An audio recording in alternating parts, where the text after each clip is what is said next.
Kerala story എന്ന ചലച്ചിത്രം തീവ്രവാദ സംഘടനകൾക്കെതിരെയുള്ളതാണെന്ന് KCBC ജാഗ്രതാ സമിതി. ചിത്രം പ്രദർശിപ്പിച്ചാൽ ഇടുക്കി അതിരൂപതയെയും കേരള സഭയെയും കുറ്റപ്പെടുത്തിയവർക്കെതിരെ തൃശൂർ അതിരൂപത മുഖപത്രത്തിലൂടെയാണ് ഇക്കാര്യം വ്യക്തമാക്കിയത്. പ്രണയക്കെണികൾ കെട്ടുകഥയല്ല എന്ന തലക്കെട്ടോടുകൂടിയാണ് KCBC ജാഗ്രതാ സമിതിയുടെ ലേഖനം.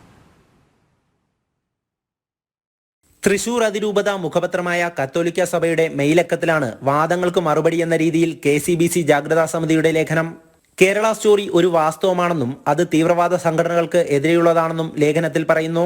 മതതീവ്രവാദികളുടെ പ്രണയക്കണിയിൽ അകപ്പെട്ട ഒട്ടേറെ പേരെ തങ്ങൾക്കറിയാമെന്നും ഇത് നിരീക്ഷിച്ചു വരുന്നതാണെന്നും KCBC ചൂണ്ടിക്കാണിക്കുന്നുണ്ട്.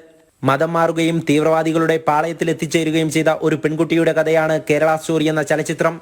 അതേ ജീവിതകഥയിലൂടെ കടന്നുപോയ ഒരു പെൺകുട്ടിയെ കേരളം മുഴുവൻ അറിയുമെന്നും നിമിഷ എന്നാണ് ആ കുട്ടിയുടെ പേരെന്നും ഉദാഹരണ സഹിതം പറയുന്നുണ്ട്. നിമിഷ ഫാത്തിമയുമായി വളരെയേറെ സാമ്യമുള്ളയാളാണ് ഈ ചിത്രത്തിലെ നായിക. ഇതേ വഴിയിലൂടെ കടന്നുപോയ ആദ്യത്തെയും അവസാനത്തെയും പെൺകുട്ടിയല്ല നിമിഷ. നിമിഷയെ മതപഠനത്തിലേക്ക് നയിച്ച അതേ കൂട്ടർ തന്നെയാണ് മെറിൻ ജേക്കബിനെയും സോണിയ സെബാസ്റ്റ്യനെയും IS പാളയത്തിലെത്തിച്ചത്. ഇതൊന്നും കെട്ടുകഥകളോ സംഘപരിവാർ സൃഷ്ടികളോ അല്ല.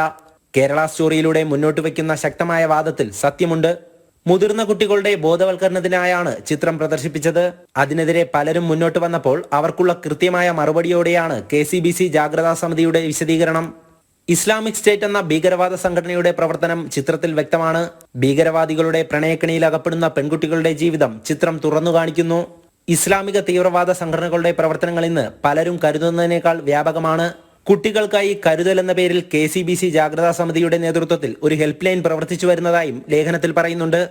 സമൂഹത്തിൽ സംഭവിച്ചുകൊണ്ടിരിക്കുന്ന കാര്യങ്ങൾ ഒരു സിനിമയായി ചിത്രീകരിച്ചപ്പോൾ അത് ബോധവൽക്കരണത്തിനായി ഉപയോഗിച്ചതിൽ തെറ്റ് കാണേണ്ടതില്ലെന്നും ഇസ്ലാമിക തീവ്രവാദങ്ങളെക്കുറിച്ച് പറയുന്നതോ അതിനെ പ്രതിരോധിക്കാൻ ശ്രമിക്കുന്നതോ പ്രണയക്കണിയെക്കുറിച്ച് മുന്നറിയിപ്പ് നൽകുന്നതോ ഇസ്ലാം സമുദായത്തിനെതിരായ നീക്കമാണെന്ന് ദുർവ്യാഖ്യാനിക്കുന്നതിൽ ശരികേടുണ്ടെന്നും KCBC ജാഗ്രതാ സമിതിയുടെ ലേഖനത്തിൽ വ്യക്തമാക്കുന്നുണ്ട്.